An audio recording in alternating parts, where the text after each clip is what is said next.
नमस्कार, स्वागत है आप सभी का। नजरिया देख रहे हैं, आपके साथ मैं हूं पंकज रौतेला। हरियाणा में चुनावी बिगुल बज चुका है, चुनावी रण भी सज चुका है। 3 रोज पहले दिन और तारीख का ऐलान हो चुका है। प्रदेश में 15 अक्टूबर को मतदान होगा, जिसके बाद सभी राजनीतिक दलों ने कमर कस ली है चुनाव के लिए। चुनावी महासंग्राम में उतरने को सभी आतुर हैं। इसके लिए सूबे की सभी राजनीतिक पार्टियां अलग अलग मुद्दों को लेकर चुनावी रण में उतर चुकी हैं। मुद्दे कई हैं, भ्रष्टाचार हो, बेरोजगारी हो या फिर कोई और, लेकिन इन मुद्दों में एक मुद्दा इस बार जोड़ पकड़े हुए है और वो है भेदभाव का, पक्षपात का। सीधे शब्दों में कहा जाए तो सत्ताधारी कांग्रेस के मुखिया भूपेंद्र सिंह हुड्डा पर यह आरोप विपक्षी दलों और जनता द्वारा लगाया जा रहा है। यह कितना सही है? एक प्रदेश का मुखिया जो 10 सालों से जिम्मेदारी को निभा रहा हो और उस पर चुनाव से ठीक पहले जो है इस तरह के आरोप लग रहे हैं, और कितनी सच्चाई है इनमें, विपक्ष की बातों में। रिपोर्ट देखिए कैसे हरियाणा नंबर 1 पर विकास का मुद्दा इस बार भारी पड़ता दिख रहा है।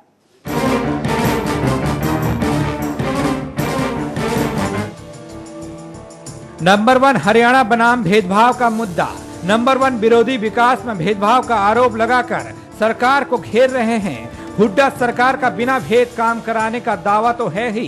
प्रदेश सरकार का नारा नंबर 1 हरियाणा का कितना सही है, ये विपक्षी दलों को ज्यादा पता है।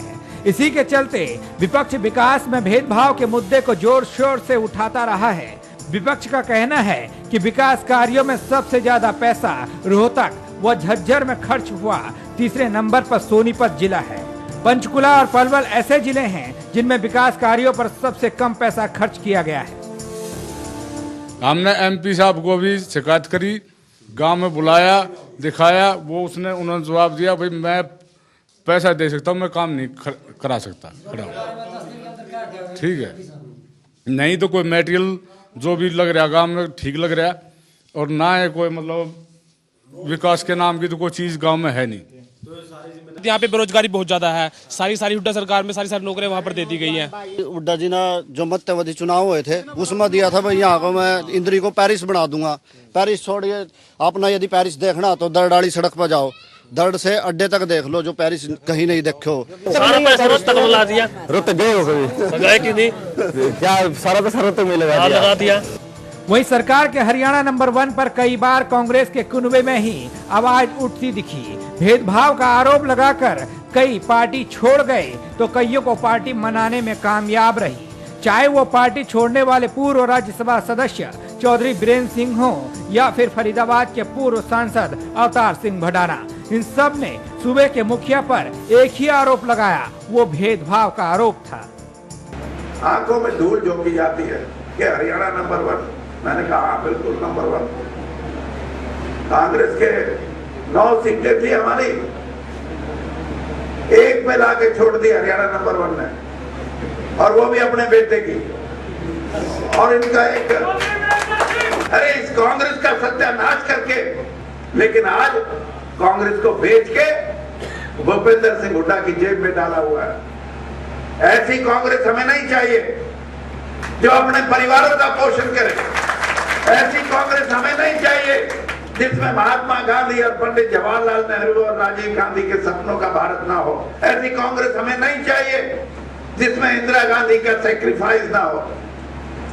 ये डीलर व्हीलर की कांग्रेस है, और मैंने नजदीक से देखा है। मैं कई चीजें ऐसी हैं जो बता नहीं सकता, क्योंकि मैं नैतिकता के आधार पे ये मानता हूं कि जिस पार्टी में 42 साल रहे, उसमें अगर मैं उसके भेद खोलने लगूं और इस मुख्यमंत्री के भेद खोलने लगूं तो मैं ये सोचूंगा मैंने कोई अनैतिक काम किया है।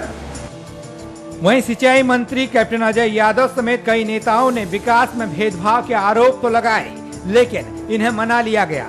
तो उधर मुख्यमंत्री भूपेंद्र सिंह हुड्डा और पार्टी हाईकमान इन आरोपों को खारिज करती रही। उधर सीएम भूपेंद्र सिंह हुड्डा के समान विकास के दावों को सही ठहराने के लिए हरियाणा सरकार ने 21 में से 19 जिलों के विज्ञापन जारी किए। इनमें पिछले 9.5 साल के विकास संबंधी आंकड़ों को जोर शोर से प्रचारित किया गया, लेकिन रोहतक और झज्जर जिलों के विकास पर हुए खर्च को सार्वजनिक नहीं किया गया।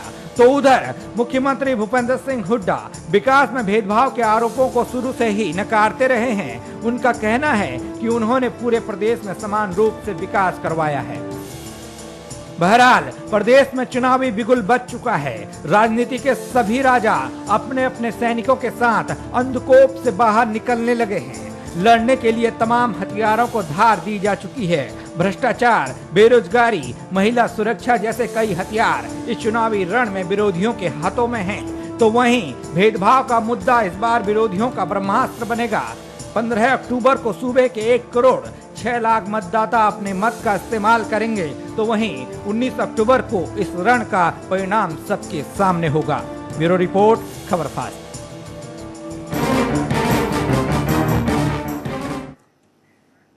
चलिए, हरियाणा नंबर 1 पर विकास जो है वो मुद्दा वो भारी पड़ता दिख रहा है। मेरे मेहमान मेरे साथ जुड़ चुके हैं, उनसे आपका परिचय करा दूं। राजबाला जी बीजेपी से मेरे साथ जुड़ी हुई हैं और देवेंद्र भारत जी कांग्रेस से मेरे साथ जुड़े हुए हैं और doctor Jitendra Kumar ji political expert हैं मेरे साथ जुड़े। आप सभी मेहमानों का स्वागत है। भारत जी, सबसे पहले सवाल आप ही से है, क्या विकास का मुद्दा, जिस तरीके से भेदभाव का मुद्दा इस बार चुनाव में आपको कहीं ना कहीं परेशान कर सकता है?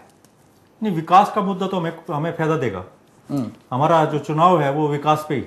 अच्छा। मुख्यमंत्री भूपेंद्र सिंह हुड्डा ने जो 10 साल में विकास किया, वो पहले के मुख्यमंत्री सभी उस दौड़ में पीछे रह गए हैं। अच्छा। जो उन्होंने शिक्षा नीति पर कार्य किया, जो उन्होंने रोड मैप पर जो कार्य किया, जो उन्होंने रेल लाइन बिछाने के अंदर काम किया, जो उन्होंने कृषि का उत्पादन बढ़ाने में काम किया, जो उन्होंने लोगों को रोजगार देने में काम किया, जो उन्होंने लाइट का उत्पादन के अंदर काम किया, ये विकास का मुद्दा तो हमें फायदा देगा। हमारा चुनाव ही विकास के मुद्दे पर होगा। देवेंद्र भारत जी, जिस तरीके से भी लोग कह रहे थे, आपने बाइट सुनी होगी, उन्होंने साफ तौर पर एक आरोप लगाया। उन्होंने यह कहा कि पूरे जो जिले हैं, पूरे जो हरियाणा के गांव हैं या शहर हैं, उनको छोड़कर केवल एक पर्टिकुलर जगहों पर, कुछ जगहों पर ही जो है विकास हुआ है। इसे मानते हैं आप? नहीं, ऐसा है, ये कुछ राजनीतिक जो लोग हैं अपनी राजनीतिक जमीन तैयार करने के लिए इस तरह की बातें कर रहे हैं जी। मैं ये कहना चाहूंगा, विकास कभी एक व्यक्ति के लिए नहीं होता, विकास कभी एक क्षेत्र के लिए नहीं होता जी। विकास जब भी होता है उसका फायदा पूरे क्षेत्र को मिलता है, पूरे लोगों को मिलता है। अगर मुख्यमंत्री भूपेंद्र सिंह हुड्डा ने 4 बिजली के प्लांट लगाए हैं तो ये पूरे हरियाणा के लिए उसका फायदा होने जा रहा है। अगर मुख्यमंत्री भूपेंद्र सिंह हुड्डा ने खेल नीति तैयार की, पद लाओ, पदक लाओ और पद पाओ, तो ये पूरे हरियाणा के लोगों को इसका फायदा होने जा रहा है। कोई किसी एक क्षेत्र के लोगों को इनका फायदा नहीं होगा। ठीक है। अगर मुख्यमंत्री भूपेंद्र सिंह हुड्डा ने जो 30 सालों में कोई भी मुख्यमंत्री रेल लाइन नहीं बिछा सका, तो उसके अंदर पूरे हरियाणा प्रदेश के लोग रेल के अंदर यात्रा करेंगे। ये किसी एक हिस्से के लिए फायदा नहीं होता विकास का। विकास और विनाश कभी एक हिस्से के लिए नहीं होता। कहीं अगर विनाश हो। देवेंद्र भारत जी, आपके पार्टी के अंदर आप ही के कार्यकर्ताओं ने ये भेदभाव की आग जो है, इसको चिंगारी को आग बनाया था। आप जानते हैं, आपके पूर्व एक वरिष्ठ नेता यानी कि चौधरी वीरेंद्र सिंह ने यही आरोप लगाया था और भडाना जी ने यही आरोप लगाया था और उसके बाद अजय सिंह यादव को आप जानते हैं, उन्होंने भी यही आरोप लगाया था। तब क्या कहिएगा? नहीं, ऐसा है, जो लोग कांग्रेस पार्टी छोड़कर गए हैं वो बड़े बड़े पदों पर थे। अजय यादव जी नहीं छोड़े हैं? नहीं, अजय यादव जी यहाँ, और अजय यादव जी उन सब बातों से चेंज हो चुके हैं। वो उनको बना लिया गया। वो कह रहे हैं कि पूरी तरह से विकास हुआ है। जहां तक और नेताओं की बात है जो पार्टी छोड़कर गए हैं, वो बड़े बड़े पदों पर थे, उनका दिल्ली से पूरा संपर्क था। वो अपने हिस्सों में अगर कहीं काम ना करा पाए तो अपनी को जनता के सामने फेस करने के लिए इस तरह की बातें कर रहे हैं। उनकी भी अपने हिस्सों में काम करने की जिम्मेवारी बनती थी। वो भी केंद्रीय मंत्री थे, उन लोगों में भी, उनके अंदर भी केंद्र से संपर्क थे। ठीक। जहां दीपेंद्र सिंह हुड्डा एक सांसद होते हुए अपने एरिया में कहीं कुछ काम करके लाते हैं, तो ये दीपेंद्र सिंह हुड्डा का योग्यता है। और अगर वो कहीं अपने एरिया में कुछ नहीं ला पाते, साफ तौर पर ये कह रहे हैं कि जो और एमएलए आपके हैं या और लोग जो आपके यहाँ पे हैं, वो लोग इस तरह के नहीं है, योग्य नहीं है, वो अपने अपने क्षेत्रों पे काम नहीं करा पाए, इसलिए वो हार गए? नहीं, जो लोग जनता के सामने अब फेस नहीं कर पा रहे, वो इस तरह की बातें कर रहे हैं। सिर्फ उन लोगों को मुख्यमंत्री की कुर्सी की सोच है, उसकी उनकी निगाहें उस पर है। विकास पूरे हरियाणा के अंदर हुआ है। मैंने पहले भी आपको जैसे आपके पास वापस आऊंगा। राजबाला जी, किस तरीके से देखती हैं इस बार एक नया मुद्दा मिला है विपक्ष को भी, भेदभाव का और पक्षपात का, जिस तरीके से आप लोग भी इसको बढ़ा चढ़ाकर मुद्दा बनाकर पेश कर रहे हैं जनता के बीच में, कितना फायदा आपको मिलेगा और कितना नुकसान कांग्रेस को होगा? देखिए, कितना फायदा भारतीय जनता पार्टी को होगा, कितना नुकसान कांग्रेस को होगा, ये तो हरियाणा की जनता तय करेगी। लेकिन ये जो भेदभाव का मुद्दा है, ये विपक्ष से पहले इनके लोगों ने उठाया था। सबसे पहले कुमारी सैलजा ने अम्बाला में विकास न होने का मुद्दा उठाया था। उसके बावजूद जैसा इन्होंने कहा कि कैप्टन अजय अभी नहीं कह रहे, अभी वो ये कह रहे हैं कि अगर वो 15 दिन पहले तो कहते हैं इस्तीफा देना चाहता हूं, मैं ये छोड़ देना चाहता हूं क्योंकि वे हमारे साथ भेदभाव हुआ है, और एकदम से वो पलटी खा गए। मतलब ये दिखाता है कि इनके नेताओं का चरित्र क्या है, कि वो 10 दिन पहले तो विकास नहीं हुआ, भेदभाव हुआ, 10 दिन बाद नहीं हुआ।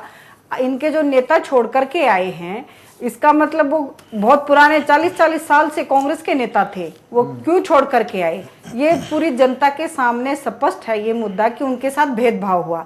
ऐसा नहीं है कि वो इसी बार अपनी जमीन खिसकी, ऐसा कांग्रेस हारी भी है, कांग्रेस में वो लोगों ने रह करके भी लड़ाई लड़ी है। इसका मतलब ये है कि चाहे राव इंद्रजीत जी हो, वीरेंद्र जी हो, अवतार भड़ाना हो, जितेंद्र मलिक हो, कितने ही लोग इनके आए हैं जो कि दिग्गज नेता थे इनके, जिनका भविष्य 35 साल 40 साल से 30 साल से कांग्रेस में ही था और वो कांग्रेस में अपना भविष्य देखते थे। इसमें विपक्ष का मुद्दा नहीं है, जनता का मुद्दा मिल गया। कांग्रेस ने 19 जिलों का तो मुद्दा है।